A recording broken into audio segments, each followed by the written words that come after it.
The Rise of Skywalker, the last of this terrible sequel trilogy. Um, in short, it tried to negate or discount everything that happened in The Last Jedi, but the problem is that in doing so, they made their story make no sense.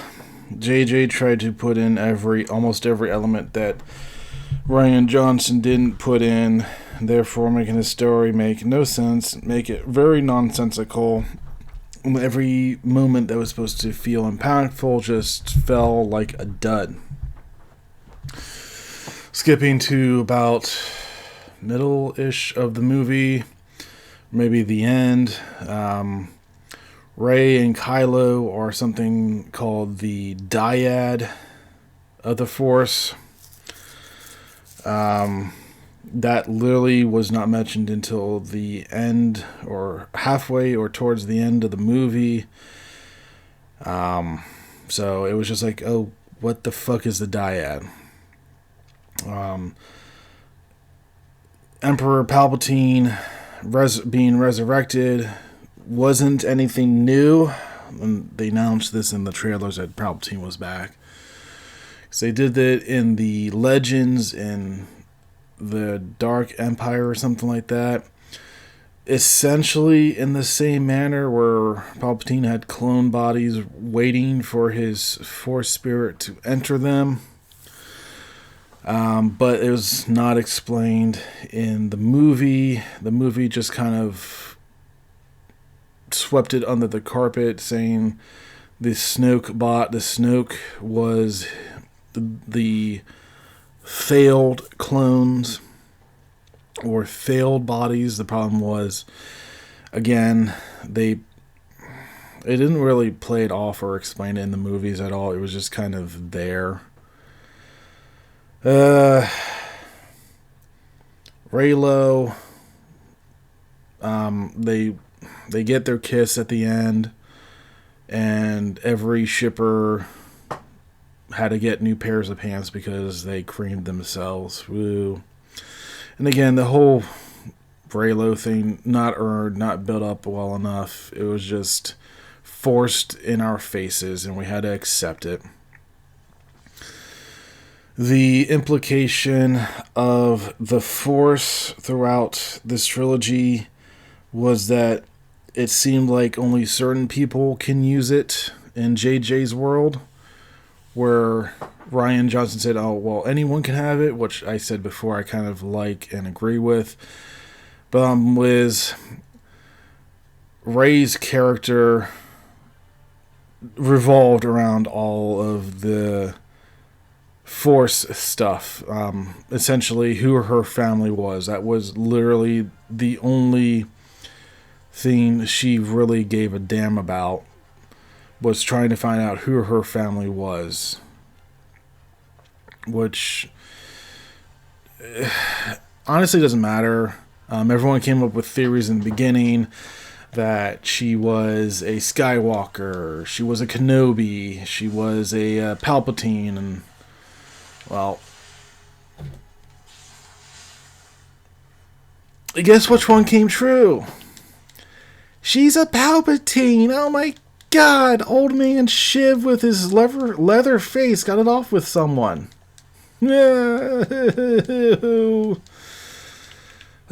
Whatever. Yeah, so she's the granddaughter of the Emperor, therefore that means she automatically has the best genes ever, and she can use the Force without any training, which is why she's so fucking powerful and perfect in every way.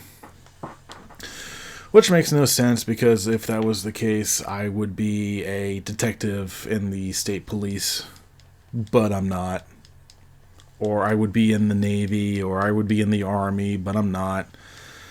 So just saying that she is of a certain family, therefore she's super powerful, makes zero sense in just about every context, because even everyone in those bloodlines, those family had to train. Luke had to train for years and years. Anakin had to train for years and years. So it was more broken. The stories were more unfocused, except for Rey finding out who her parents were, because that's literally her entire fucking character, is her trying to figure out who her fucking family is. And once she finds it, it's disappointing. Like, I would have been fine with them being nobodies like they said they were in The Last Jedi. But Kylo literally says in the movie, I never lied to you. Your parents were nobody. They chose to be nobody. It's just like, that's the best you can do. You could have said, that's the only time I ever lied to you. But he didn't even know who her family was. So even then, it would have made sense. Like, literally the entire wrapping Rey's character around her trying to figure out who her family is dumb. It's terrible. But then again, I mean, when you're trying to retcon an entire movie to fit your profile, your ideas, instead of working around the other ideas to make it work, is terrible. Bringing back the Emperor because Snoke got killed off was a terrible idea. I don't care how popular the Emperor is or how beloved the Emperor is. Bringing him back in the last minute is terrible.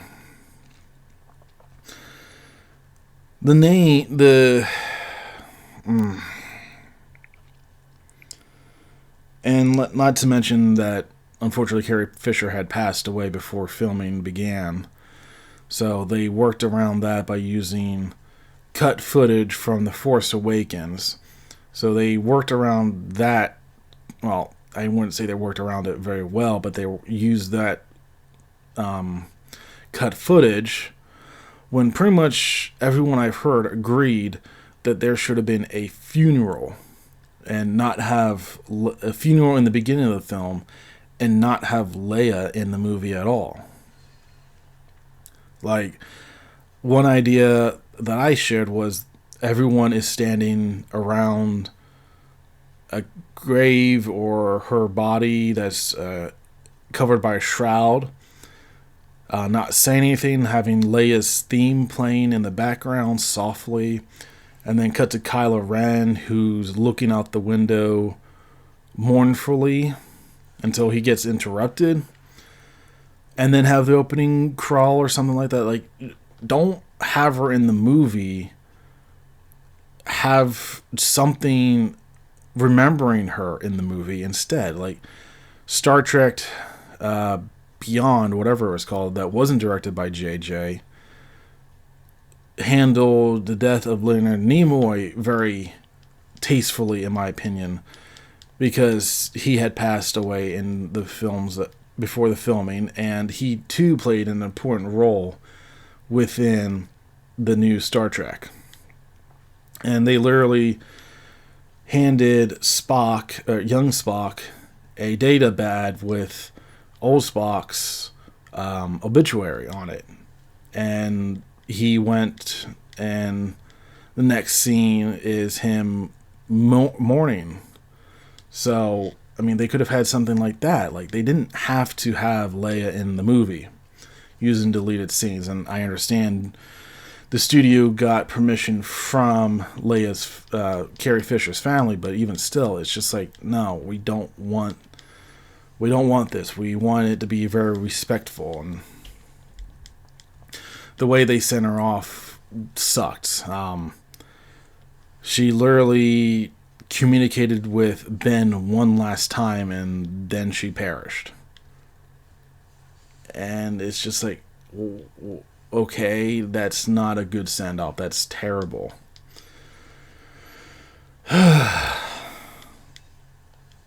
But this, like I said, this entire trilogy has been terrible. Terrible choices, terrible writing, terrible actor. Not blaming the actors, just terrible product of what they were given. So it starts off with Kylo Ren on a blood red planet we're later told is Mustafar, which makes no sense because Mustafar is a lava planet. But they try to play it off like, oh, well, this is a different part from where Obi-Wan and Anakin were. But again, that doesn't work because Mustafar is not a lava planet, a lava moon, because it's literally in between two planets, and their magnetic fields are pretty much fucking it up. So there's no forest on there, there's no land. The Mustafarians are basically fucked. But they're on Mustafar and killing people because there's this wayfinder that was left behind by the Emperor. Yep, it's another map that someone left behind to be found. Good job, JJ. You're so original. And it leads whoever has the Wayfinder through a nebula that is unnavigatable to a planet called Exegol. And the dumber thing is, once they exit out of the nebula, which is clearly shown they're using hyperdrive, the nebula is not very big. So you can literally go above it or around it and still find Exegol. Like, it's literally,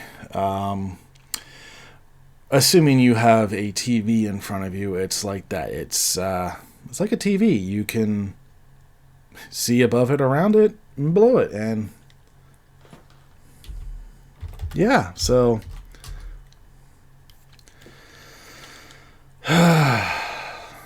poorly designed. They wouldn't have something like that where you needed a navigational system. You should have had it surrounding the planet or something, not just a cloud. This Exegol itself, it looks like a storm ice planet, or whatever. There's a giant pyramid, clearly of evil design.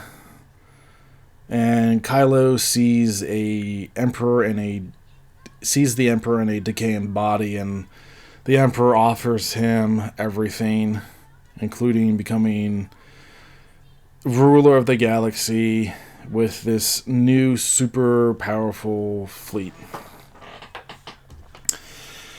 And a awesome, visually appealing scene. All these thousands of Star Destroyers come out of the ground, out of the ice, and float. So the problem is that building ships underground is dumb, especially if you're going to have them coming bursting through the ground. I'll let you take a guess why using spacefaring vehicles bursting out of the ground, no matter how thick that armor is not a good idea. Again, visually it looks imposing, it looks awesome. Practically, it's dumb as fuck. Oh, it gets even better. They can't leave the atmosphere because they don't know which way up is. That is correct. You heard me right. They don't know which way up is. They don't know where down is. They don't know left or right. They don't know which direction is which. Because apparently the captains are idiots of this highly advanced new Sith fleet.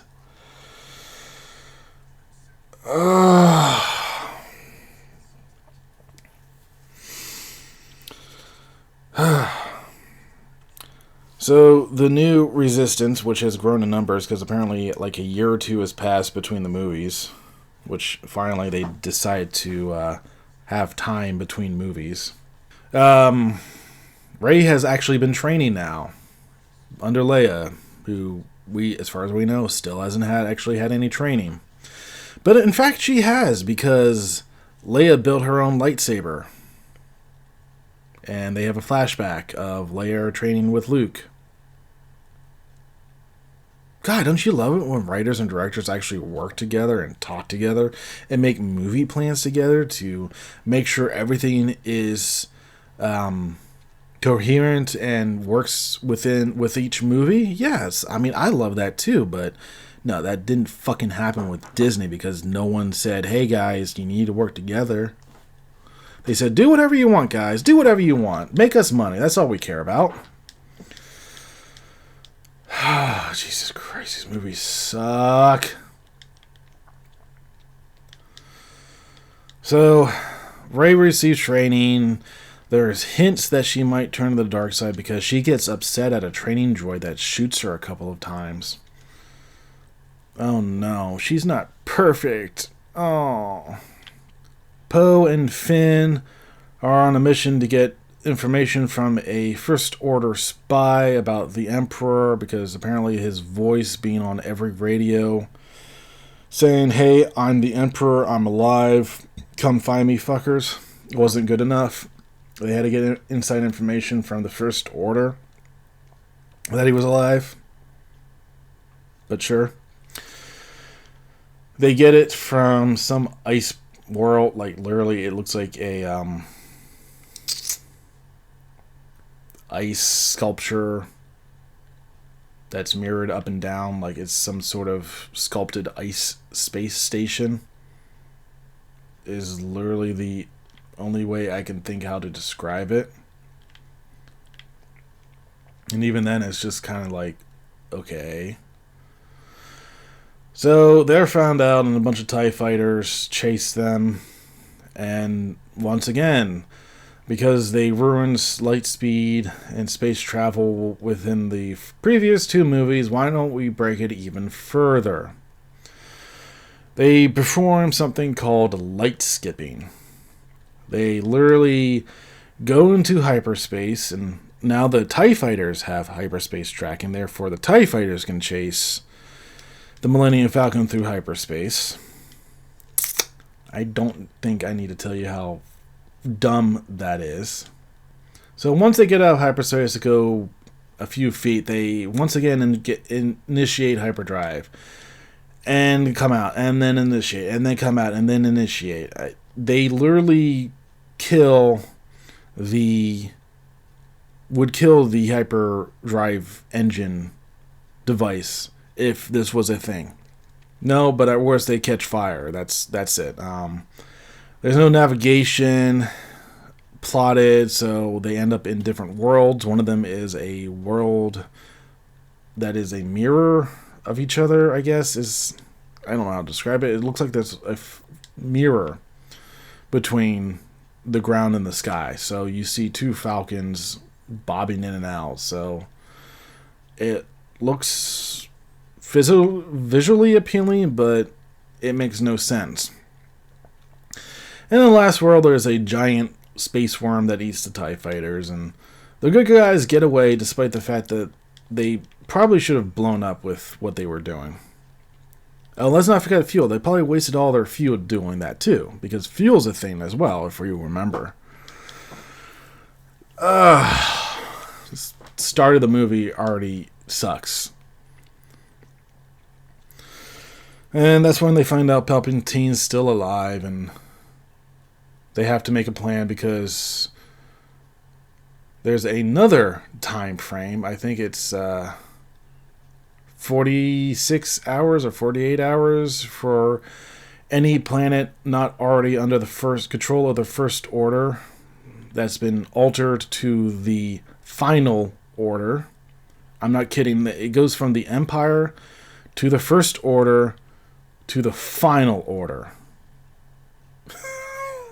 It's just like, oh my god, really? JJ, just stick with the Empire. That's literally all you had to do was go, we're the Empire. Hey, we were defeated. Hey, we're still the Empire. Okay, well, we need a change. Hey, why don't we just go with Empire? No, we gotta go Empire, First Order, and Final Order. Why? Well, because our guy who comes up with all our names is stupid. And this sounds cool and edgy, and I just don't get why. Like I said, I'm not a good story writer, and my stories are fiction, and I'm sure there's contradictions and discrepancies all over the place. But the names that JJ and his writers come up with make my names look light years ahead of everything. And they're not. So, in another quest to fetch a MacGuffin, Rey, Poe, and Finn, along with C-3PO and BB-8, because R2-D2 is relegated to sidelines in this, because why do we need R2 for anything? They go to another desert planet. Like I said before, Disney loves their desert planets because they're so cheap to get to do whatever they need to do.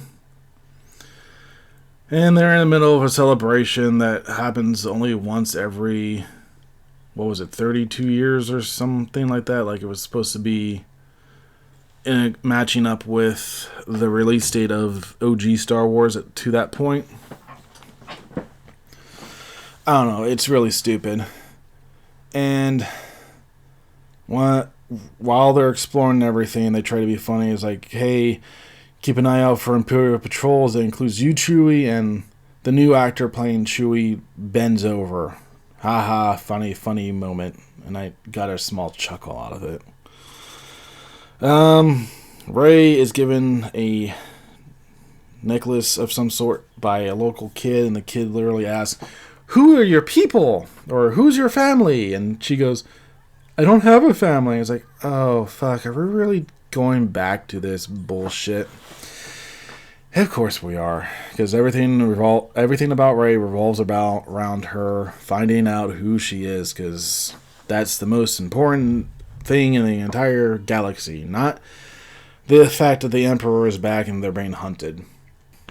So at that time, Kylo Ren force calls her and is trying to find out where she is. And at the end of the call, he literally reaches out and grabs the necklace the kid gave her and pulls it to him. He literally force teleports a physical item through a phone call. Or a force call, whatever the fuck it's called. So, JJ took a dumb idea and made it worse. Because this is going to play a very important role in the entire movie now. So, the Final Order analyzes the necklace within minutes of getting it, and determines it's from some system on a very particular planet, because this particular material is only located in one system, and this one system alone. And it's like, oh my god, cool. No, it's not cool, because it's so cheap and lazy.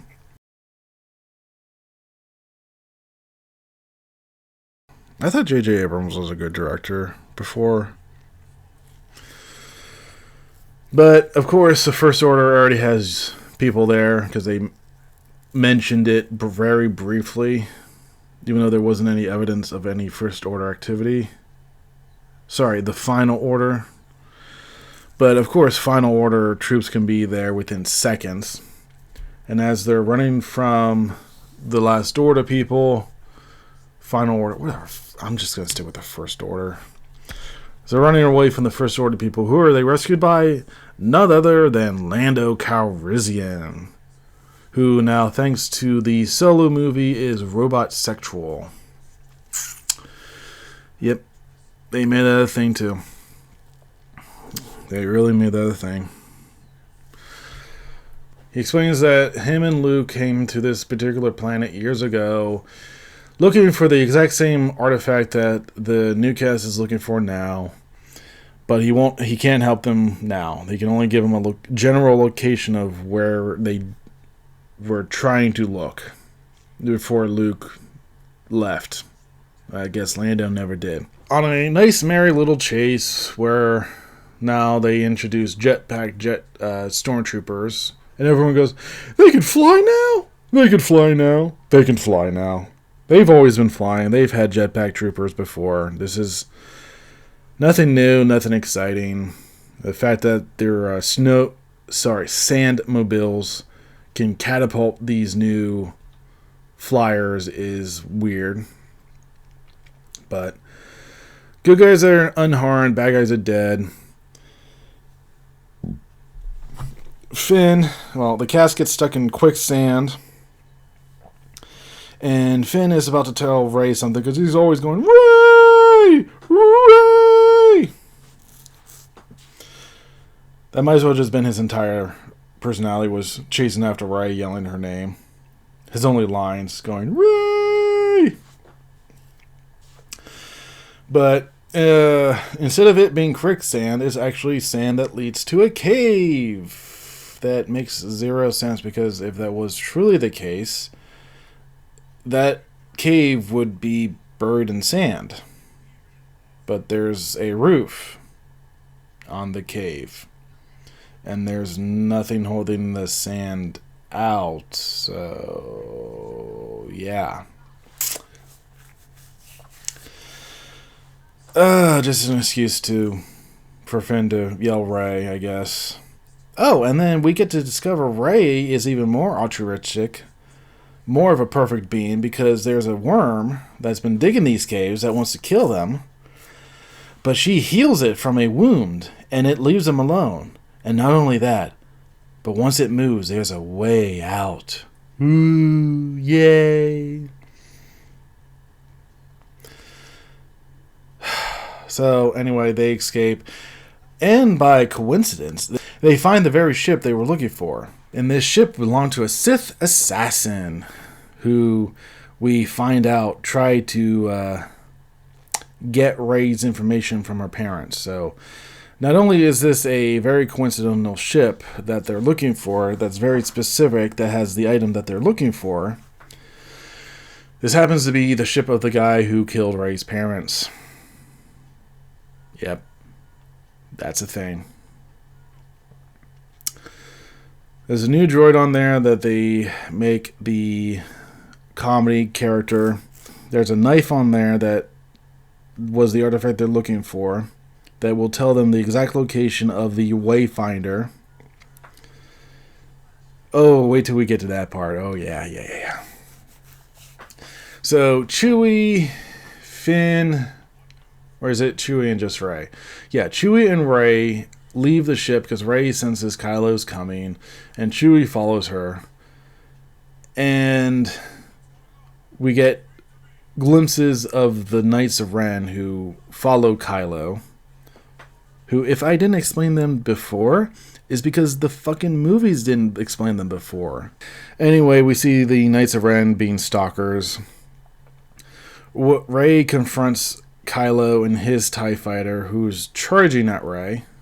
She does a short run, a backwards flip, cuts the fighter's wings off, causing the fighter to go into a catastrophic and deadly spin. Like, literally anything or anyone that's in there would be turned into soup. It's that fast, that hard, that spinny-y. But nope, Kylo walks out of it completely unharmed, just like, hey, I do this every day. Chewie is captured. Who didn't see that coming, because he walked out and they gave us a glimpse of the Knights of Ren.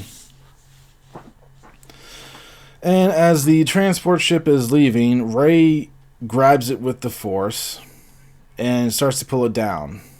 Well, what do you hope to accomplish once you get it down? Oh wait, no, she's perfect in every way. She'd be able to kill every stormtrooper without any trouble. Kylo then pulls the ship away from her. Effectively, it's like what they did with the lightsaber before, or two children trying to pull the toy away from each other. And Rey is getting more and more upset, and magically she shoots lightning out of her hand and blows the transport up. Oh no, she's not perfect. She killed Chewie. And everyone's upset and sad, and I think it was not even 2 minutes later when the Resistance, when the crew leave to go back to, I don't even remember the exact sequence. I've only seen this movie once, and this is the second Star Wars movie that I refuse to purchase. First one being the Solos movie.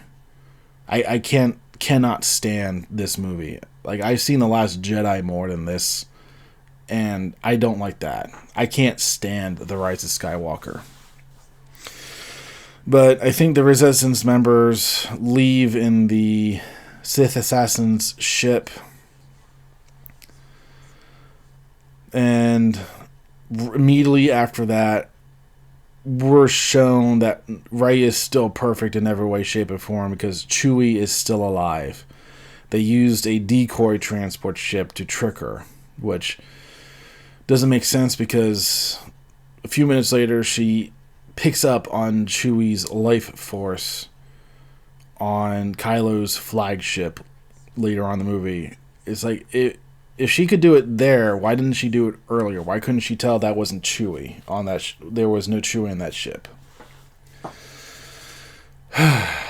Anyway, no, we still have to make Rey perfect in every way. Poe, Finn, and Rey have to decipher the dagger, and Poe has some old contacts from his smuggler days. Yes, that's right. Poe used to be a smuggler. That was never brought up before. And they get to the planet that they need to go to. First Order is showing their strength, their dictatorshipness by forcing themselves into houses looking for resistance members. Because this is a First Order controlled world, and therefore they're quote unquote allowed to do it since they're a dictatorship. And we meet a new cast member, new character. I don't even remember her name. She used to be old flame of Poe. And she said, well, you used to be in our spice gang running spice, and you abandoned us. And Finn and Rey literally go, you were a spice runner? Well, you were a scavenger. You were a spice runner? You were a stormtrooper. We could do this all day. And it's just like, wait, why do they have to repeat themselves twice like that? Like, we get it. He was a spice runner. Oh, well. Big deal. You used to be a stormtrooper. You used to be a scavenger. Congratulations. Anyway, they go to my favorite character in this movie, Babu Frick, who's this little pint-sized puppet, and talks really funnily, and says, I can override C-3PO's programming because C-3PO can, but refuses to translate the Sith writing on the dagger because apparently Sith language is outlawed somehow, since the Sith language didn't really exist until now. But maybe some people theorize because of Palpatine, the Senate made a ruling for it or whatever. And apparently the only way to translate it would be, the cost of translating it, I should say, would be that whoever translates it, their memories would be wiped for some reason. So they go to Babu Frick to override the programming of C-3PO so he would translate it. When he says, I'll do it for you, no one says, okay, why don't we just make a backup of your current memory, and we can just re-upload it. But no, it's like, oh, I'll do it for you. Okay, cool. Go ahead and kill yourself, essentially. Yeah, no, there's no logic in this movie. And like I said, I like Babu Frick. They played him really fun. So C-3PO reads the Sith writing, which I don't know why they inscribed this detail on a knife, if it was so important, saying that they had to go to the forest moon of Endor, or one of the moons of Endor, to find a piece of the Death Star, to find the Wayfinder. So, yeah, that was pretty much what was written on the dagger. That was so... C-3PO's memory gets wiped. He doesn't know anyone, and calls Babu Frick his first friend. Then the First Order...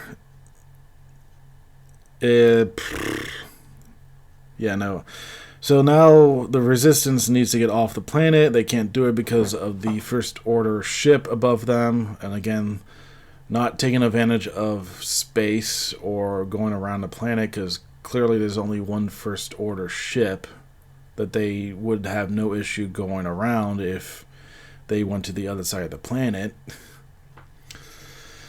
But no, they gotta head straight towards it. Poe's old flame gives them her First Order captain's token, which she was saving to get off the planet.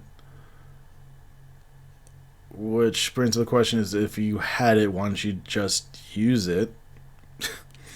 Especially since you really desperately wanted to get off the planet. But nope. Gotta give it to the heroes, they're more important. So this is the point where Rey picks up that Chewie's still alive, and everyone's arguing about just leaving. We need to leave. We have all the information we need. And Rey's like, no, we gotta save him. So they go to the ship while Kylo Ren goes down to the planet to search for Rey and the Resistance himself with his knights. They find Chewie, they free Chewie, but they have to get his bowcaster and bandolier. Because, again, those items are so important. Well, Poe, Finn, and Chewie are escaping. They're captured, about to be executed, but General Hux comes in last minute and says, hey, I want to shoot him myself. This traitor has caused nothing but a headache for me. And what do you know? Hux turns out to be the spy because he kills the guards with them. And literally says, I am the First Order spy. Okay, cool. Completely forgot about that thread. Because, they only talked about it once. And it kind of led nowhere, really. It already gave us information we already knew.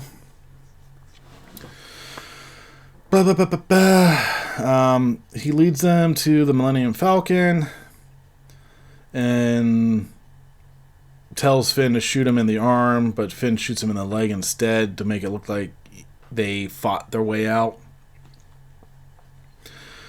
Which, whenever he goes to another general, the other general kills him because he knows Hux is lying. Therefore, ending Hux and his terrible character development. Because he went from one end of the spectrum to the other to failing to even go back to the middle of whatever he was supposed to be before. Rey and Kylo once again do the Force call, but this time they fight. They are literally using lightsabers and clashing with stuff where they both are. One on the ground of the planet, the other in Kylo Ren's room on the ship, and they're destroying stuff on both planes. And the only reason Kylo figures out where Rey is because they hit the stand where Kylo's keeping Vader's melted helmet from Return of the Jedi on. And within minutes, he's already back on the ship. And as she's trying to escape, that's when we find out she's a Palpatine, because Kylo walks up to her and says, "You are a Palpatine." And it's like, oh, fuck me. Like, in the theaters, I literally buried my face in my hands. I was that annoyed, disappointed, upset. It's just such shit writing. And once again, Kylo's like, join me. We could take the Emperor down, and we can rule the galaxy as boyfriend, girlfriend, and we can have merry little Sith children together. Yay. But she refuses, and Millennium Falcon shows up, and they run off to one of the moons of Endor and crash land, because apparently no one knows how to fly these ships anymore. They see the part of the Death Star, and in the dumbest way possible, I literally mean the dumbest way possible, there's a part of the knife's hilt that extends out. And it has a little compass, I guess. And at the end of it has a point, like a compass would. So you have the knife blade that is shaped like a Star Destroyer. Then you have the little curved part of the hilt that came out. Now the curved part of the hilt has different cutout sections. I shit you not when I say this. Rey holds the knife up so that the curved part is like in her eyesight, and she lines up parts of the Death Star that's been there for 30 plus years in a ocean of waves of torrential rain and all that, where apparently nothing on this Death Star is moved or rusted or decayed or corroded or whatever. No, she holds up the knife, and every little section that she needs to match up on the curved part of the hilt matches up perfectly. And the point points her to where she needs to go. As if this thing just landed there the other day and settled perfectly. So that would mean that someone made this dagger, made this hilt, made this very specific knife hilt that would go in and out of the blade, and carved sections of the Death Star to match this hilt, to point perfectly to where they need to go. What the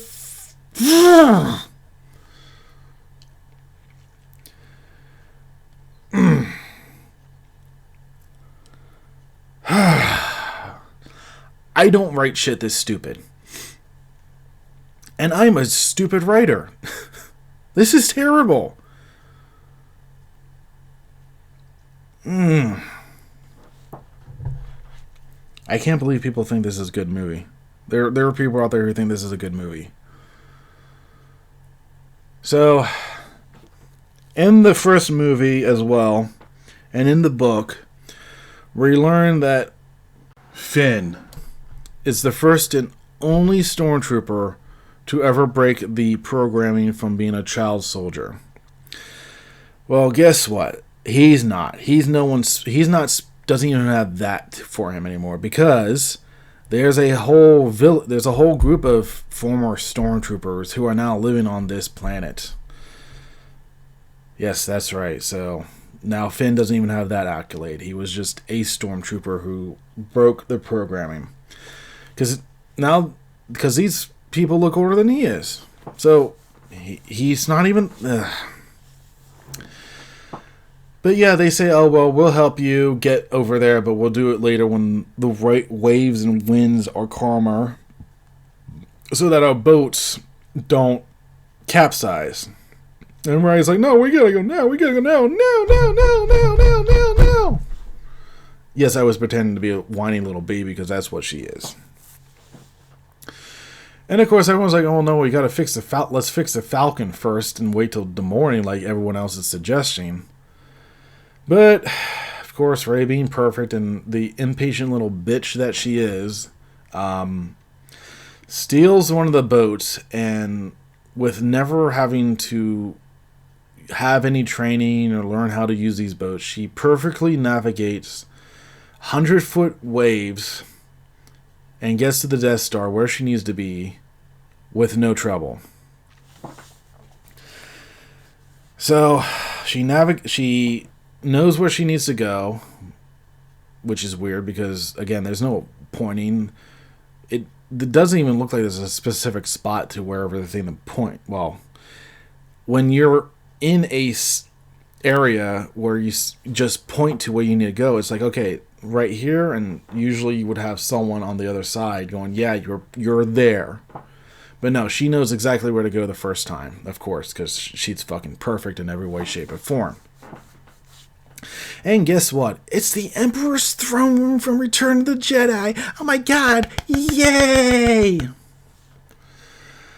And of course, it's different because it can't be perfectly the same. There's now a hidden vault door that's full of mirrors, and people have said, oh, that's Sith mirrors. Why would Emperor Palpatine need Sith mirrors in his own throne? Never mind. Wayfinder's there, and because JJ can't come up with any more original ideas, he ripped off the Empire Strikes Back with Vader, Luke, and we get Darkseid Rey. Ooh, scary. Who literally pulls out a double-bladed lightsaber. They hit a couple of times, and Sith Rey hisses at Rey with sharp teeth, going. And this scares Rey so much, she goes flying out of the room, dropping the precious Wayfinder. And of course, this is J.J. Abrams. Kylo Ren is already there, waiting for her. He breaks up the Wayfinder and says, the only way you'll get to the Emperor is with me, so come with me now, or I'm going to kill you. And he literally breaks the Wayfinder. Rey gets all pissy again and attacks him. And this initiates the final duel between Kylo Ren and Rey Palpatine. And honestly, it's the shittiest duel I've seen. Like, they stopped each other's lightsaber a couple of times. It looks like two people who's never held a lightsaber before. Someone said this is the most realistic looking fight ever. It looks like the lightsabers have weight. And to that I say, they've been training for years at this point. Well, Rey's for 2, Kylo for, I don't know how many years he's been trained, but even Anakin and Obi-Wan's final fight looked better than this. And you could see that those sabers in the prequels had weight to them too. So saying, well, this looks like it has more weight, it's two idiots swinging sticks around, basically. It looks visually cool because it's on the ocean and stuff like that, but it's a shit fight. This is the point where Leia sacrifices herself to save Ben, but it's a cheap shot for Rey because Kylo Ren literally stops fighting, looks away, and drops his lightsaber. Rey grabs the lightsaber and stabs him. I was like, what the fuck? And then a second later, she senses Leia's death. And then she's all, oh no, I killed you when you were distracted by your mom's death. I'm sorry. Let me make it up to you by not killing you. So she literally force heals Kylo Ren and saves his life because they're madly in love. And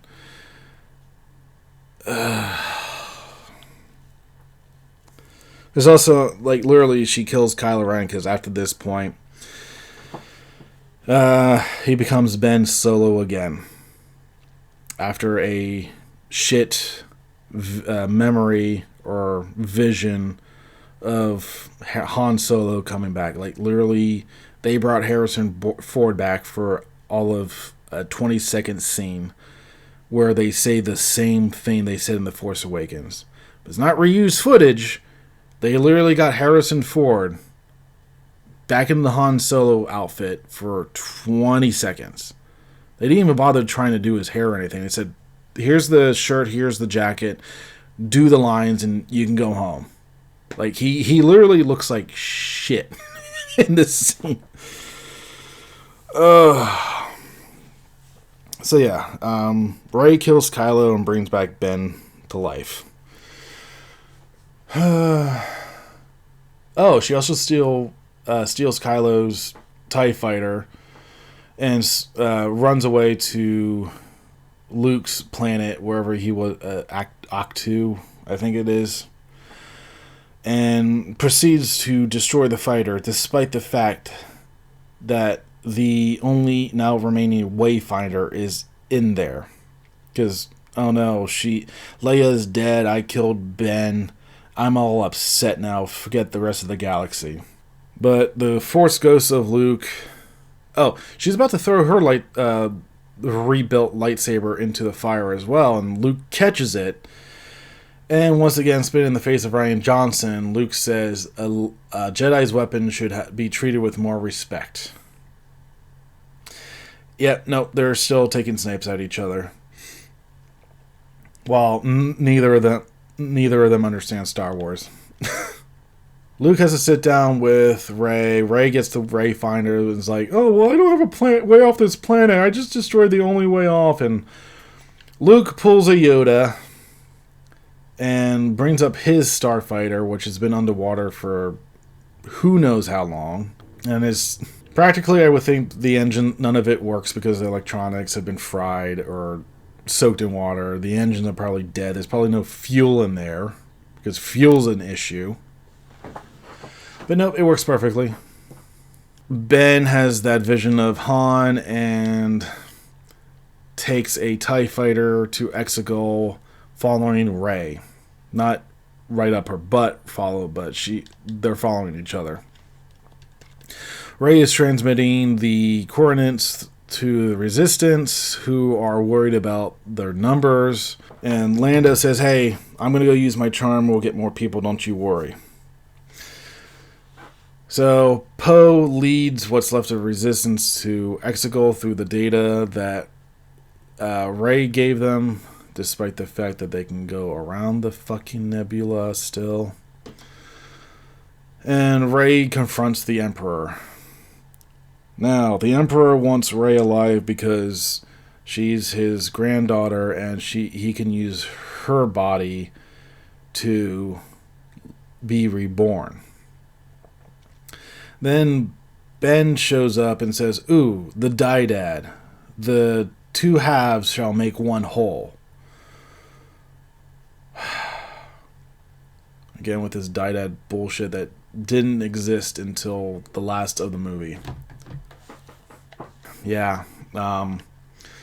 So before Ben and Rey meet each other again in the new throne room, which I like the throne. I want to have that throne in my room.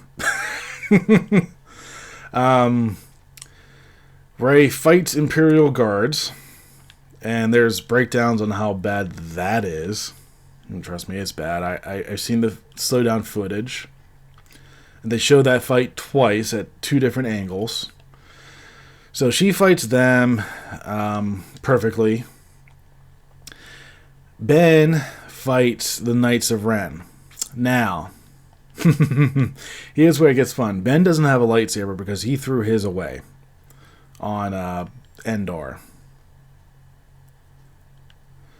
So, how does he fight the Knights of Ren? Well, Rey has two lightsabers. She has Luke's, and then she has Leia's that she got when she was training and abandoned. Remember what I said, keep in mind about the Force Skype call and Force teleportation? Well, this is where it gets even dumber. Because Rey Force teleports Ben Luke's lightsaber while it's activated. Yep. They teleport a active lightsaber. And they smartly don't show it disappearing or reappearing on a person's back because they know it's bullshit. Rey uses Leia's lightsaber to fight the Imperial Guards twice, and then tries to fight the Emperor and it doesn't work. Ben comes in, and both of them get part of their life force sucked out of them because that's the thing. And then we cut to the Resistance battle up in space while they're trying to destroy an antenna, which is telling the ships which way up is. Yes, there's a radio tower telling which way the Super Death Star enabled, and I'm not kidding, there are all 1,000 of these ships have Death Star lasers on them. Fuck resources, fuck energy. But yeah, the Resistance isn't doing very good against all these Star Destroyers. I mean, go figure, even with these shields that they can't activate not being on. Like, nothing about these Star Destroyers makes sense because it relies on so much people being stupid. Which way is up? Which way is down? Which way is right? Which way is left? I don't know. Well, why don't you know? Well, the computer system doesn't know. Well, aren't we using control sticks at some point? No, we have to rely on the computers for everything. And the computers don't know which way is up. Okay, can't you tell which way is up? No! We have to rely on this singular radio tower to tell us which way is up. Well, can't we activate shields to protect ourselves? No, we're in atmosphere.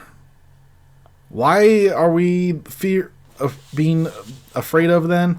Who knows? Anyway, Poe's like, oh no, there's too many of them, we're gonna die. And then Lando says, oh, don't worry, there's more of us. And then out of nowhere, thousands, if not millions of civilian ships show up. And a lot of notable ships as well, including the Ghost from Star Wars Rebels. And of course, now the good guys have the advantage and now they win. They're able to destroy all the Star Destroyers. But right after the Emperor sucks the life force out of Rey and Ben, he literally goes, unlimited power, and shoots lightning from his fingers into the sky, thus destroying or disabling many Resistance ships. Of course, the lightning has friend or foe tagging and doesn't destroy any of his own ships. I mean, again, visually it looked cool, but visuals don't save a movie. But Rey gets back up and distracts the Emperor, who shoots lightning at her, and she deflects it with her lightsaber. We cut back to the space battle with all the ships being reactivated. Now that one Star Destroyer has the information of which way's up, all the Star Destroyers are following that ship. I want to keep going on how stupid that fucking idea was, but I'm not going to. So, a landing craft of the Resistance lands on the ship that knows which way up is. The general says, use our EMP to disable the speeder bikes, and someone goes, they're not using speeder bikes, sir. What are they using? And it cuts to the group of people that were on the Endor moon, or Endor planet, using space horses. Using fucking space horses. So, anyways, ground troops are deployed. One of them gets shot, and it shows this armor is actually better than the others. Not only is it because it's red, but because it's laser proof. Because the guy gets shot, Stamber gets knocked back a little bit, but he recovers pretty quickly. So it's super better armor, and they never used it previously in this entire movie. It's only for this one scene. So at no point did anyone go, why don't we just tilt our ship 45 degrees or something? knock everyone off. But nope, nope. Just keep going up. Finn and leader of the Endar group blow up the bridge, therefore disabling every other Star Destroyer because none of the other Star Destroyers know which way up is. And they get saved, of course, because why wouldn't they get saved? We can't ever have any heroic sacrifices except for Admiral Holdo, who wasn't a heroic sacrifice. The fleet is now disabled, and the Emperor is going to kill Rey. But like I said, she's deflecting his lightning, and I forget at what point it is. It probably was before she was covered, but before this quick section, Rey hears the voices of previous Jedi, including Anakin Skywalker, I think Mace Windu, Yoda, Ahsoka Tano, and basically saying, oh, you're the new chosen one, not Anakin Skywalker, because fuck Anakin Skywalker, right? Despite the fact that he was the prophesized chosen one. So, and this entire movie just kind of negated that by bringing the Emperor back. But nope, it's gonna be Rey. It's gonna be Rey. So she recovers, starts deflecting that lightning I told you about, and Palpatine literally says, I am all the Sith. And Ben crawls out of whatever hole he fell into, and Rey uses his lightsaber and goes, and I am all the Jedi. The fuck wrote this? Shoving the Force lightning back into Palpatine's face, she blows him up, thus ending him for all of eternity. Yay. Bad news is she's mortally wounded. But don't worry, Ben is still there. Ben brings her back to life. And they have a lovely kiss, making every Reylo's dream come true. And like I said, they had to get new pants. But funny enough, Ben didn't like it, so he immediately dies. I'm not kidding, he dies. Right after the kiss. Yeah, I know I shouldn't be laughing, but whatever. I don't give a shit about that ship. So there's a giant celebration, and I'd like to point out that there's a real quick kiss of two girls. Perfectly normal. I mean, nothing wrong with it, obviously, but they made it so quick that so they were able to edit it out so they can ship this movie to other countries, because God forbid any other country sees two girls kiss. Like China or Saudi Arabia. I guarantee you this video is now not making it over there. Everyone celebrates, and Chewie finally gets a medal, because if you remember, he never got a medal in A New Hope, and this was JJ's way of making sure that happened for once, and everyone celebrated. I kind of smiled at that. Just nice little nod. But the question is, whose medal was it? Was it Luke or Han's? But the movie ends with Rey going to Tatooine, burying the two Skywalker lightsabers at the Lars family moisture farm, which makes no sense. And someone asks who she is, and Rey proudly goes, Rey. Rey who? Rey Skywalker. And she's there with a giant smile on her face for stealing someone else's name. Yeah, and that's how the series, the trilogy ends, is like that.